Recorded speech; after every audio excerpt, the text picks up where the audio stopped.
to folks out on the lawn in front of the White House. Again, just a few minutes away from the president actually being able to witness the view from Washington, D.C.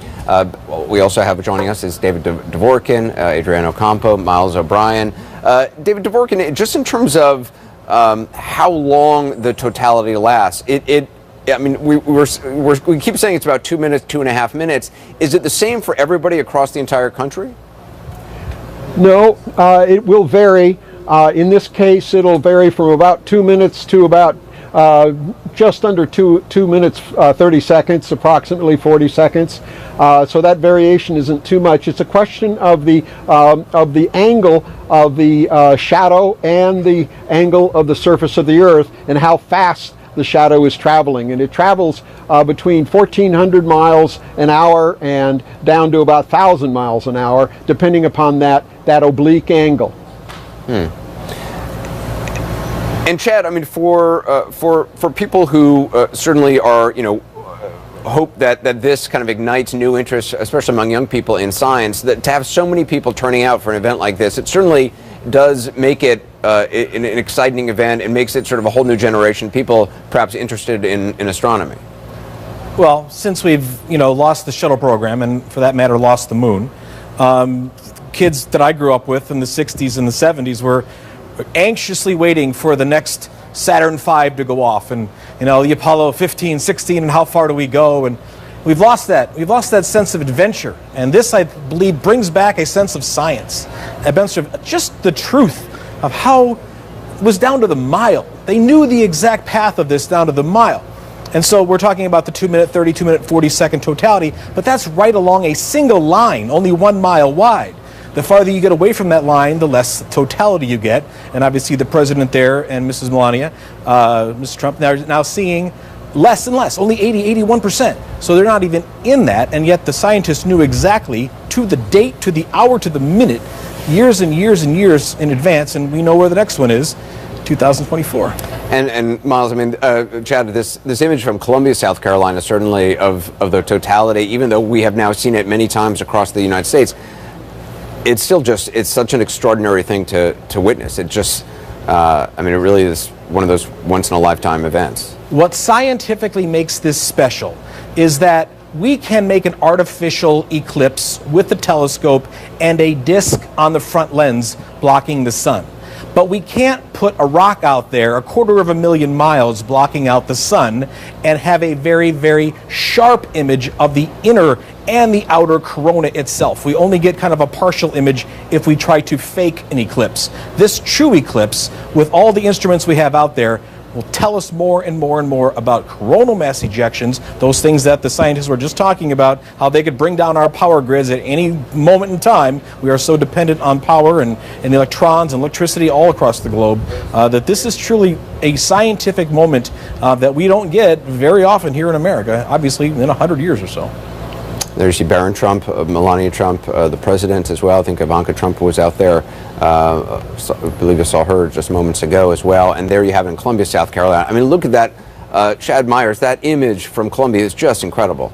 It is. And what we're seeing here now, the diamond ring, the bright sunshine, before that, the outer part of the moon, the moon's shadow, the silhouette, on the outside of that is about 1,000,000 degrees. Almost 1,000,000 degrees warmer than the rest of the sun itself, and we don't know how that happens. We don't know how that sphere around the sun gets so much hotter than the boiling gases on the planet of the sun, on the surface of the sun, because it truly isn't a surface because it's a gas. But we learn more and more every time we see this, and now that we actually had a plane, with NASA had a plane, a couple of them, flying along under the moon itself for as long as it could to get a longer view of that, and obviously at 50 or 60,000 feet, uninhibited by any kind of atmosphere or cloud cover.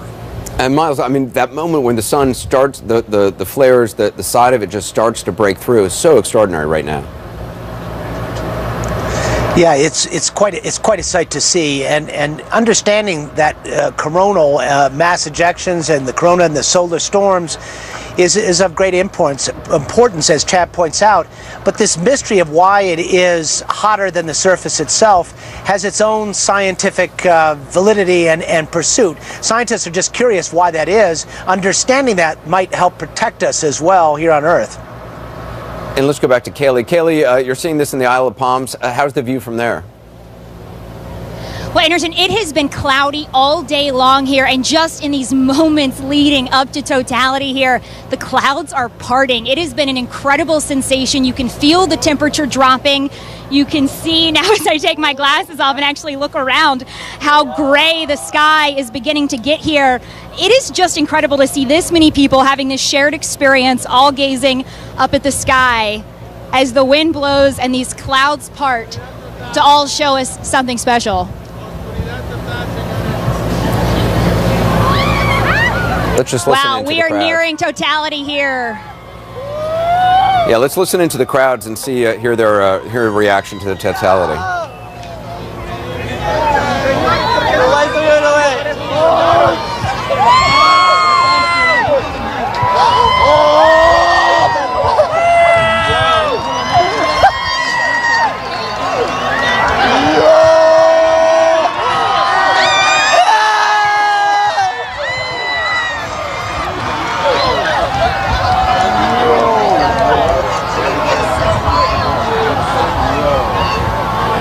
Still up?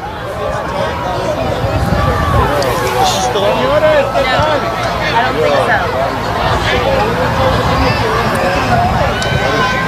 I just want you to be able to see the sights and obviously just hear the sounds as the people who are there are hearing them. I don't see anything. You see anything?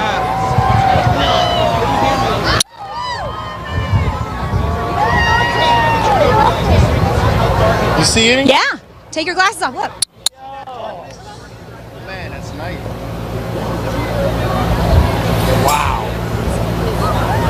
So Kaylee, people at this point with totality, you're able to take your glasses off.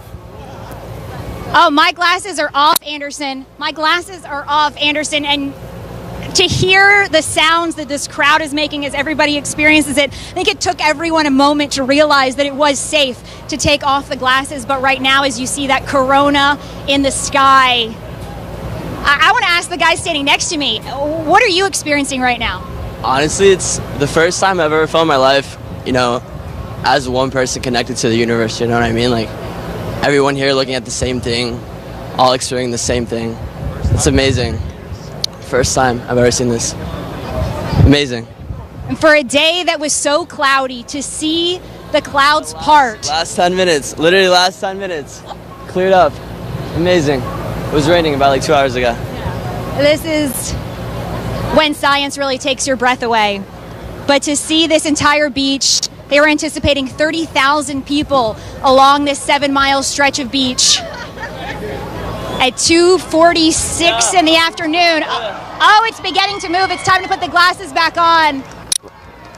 Let's listen you can into hear that. the applause. Yeah, let's listen to that crowd, Kaylee.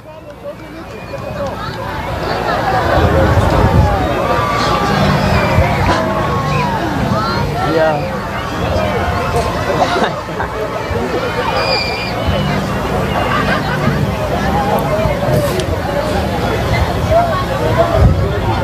And Kaylee, as dark as it became, did you said the temperature dropped as well? The temperature did drop, Anderson. You could feel a breeze pick up. In South Carolina, it's nothing wild to feel the humidity here, but the coolness of the wind was something different than we've experienced the entire day here, just in those moments when the sun's light was covered. It is absolutely wild to now see the blue return to the sky as the eclipse continues to run its path. It's a pretty spectacular feeling to know you're among the last in the United States to experience that last bit of totality as the eclipse continues to run its path. But you can hear the applause, the screams. You heard the emotions that this fellow next to me expressed. Amazing. It's like the world just stopped for a little bit and everyone just was just seeing one exact image of the universe. And you travel here from Washington, D.C. to experience. Washington, D.C., yeah. I used to get off work last night and just came right over here. Had to see it. amazing, worth it, every second. And now, as if it couldn't be timed any better, the clouds are covering the sun again, just like that. Amazing to see how it could work out in all of our favor to be able to experience that. Okay, I'm glad we were able to share that with you. This is the first total eclipse across from coast to coast, Pacific to the Atlantic, in 99 years. It was wise of that young man to leave from work and to be able to witness. It's not going to happen again until until 2024, April 4th, 2024. And Miles, again, we're continuing to follow this. How far out will people be able to see this? I mean, ships on the off the east coast of the United States. Do you know? I mean, how far can people witness this? I think, yeah, it will go on for quite some time into the sea if you're out in a ship. I don't know exactly how long the path lasts before it dissipates. You have to have that alignment of the new moon and the sun at a certain time frame. So eventually that alignment will go away. But I think there's going to be if you're out a yacht out there or on a freighter, you've got a shot for sure. And David Dvorkin, so the next total solar eclipse is going to be April of 2024. Is that something that's going to be as widely seen as this one, coast to coast? That's right, but it won't be coast to coast. It'll be from Texas up into Maine. And there are plenty of people who are going to be along that eclipse line. The eclipse line is actually slightly larger because the moon is slightly closer to us. And so I predict that it will be every bit as exciting as this one has been. But I have to say that some of the reactions of those people on the beach were just marvelous, talking about the universe being right here. And in fact, it brings the universe right here. There's a famous astronomer named Sandy Faber from the University of California Lick Observatory. And she once said, you know, the fascinating thing about astronomy is that the universe is right here. And we all experienced it just now. Yeah, I mean, it's such a good point, David. You know, with the sun so far away, even the moon so far away, hundreds of thousands of miles, to see it in such a personal way, to feel I mean, this is one of the few moments you can really feel connected to it probably in one's life. Absolutely, absolutely. That is the essence of the experience. I carry away the eclipses that I've seen in 1970 and 2006, and even the ones that I went to that were cloudy, but I still experienced. And well, I'll have them all my life. You never forget them. Never. Yeah. Chad Myers, it's so interesting to hear people say that you know, once you see one, you kind of want to continue seeing them. You want to witness and experience it again.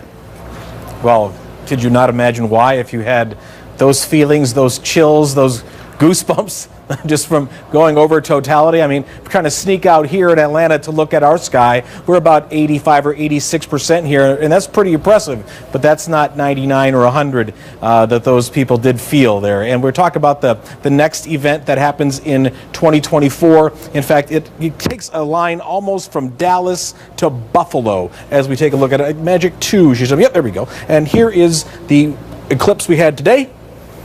And here is the eclipse we'll have in 2024. And right there, Carbondale, Illinois. You get them both. Book your tickets now, is that what you're saying? That's right.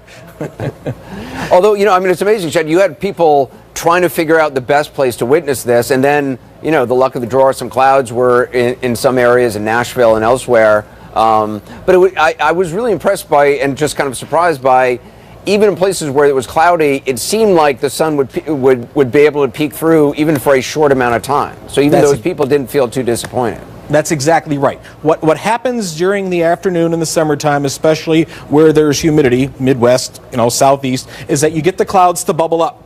And they bubble up because the air is rising, because the air on the ground is warm down here.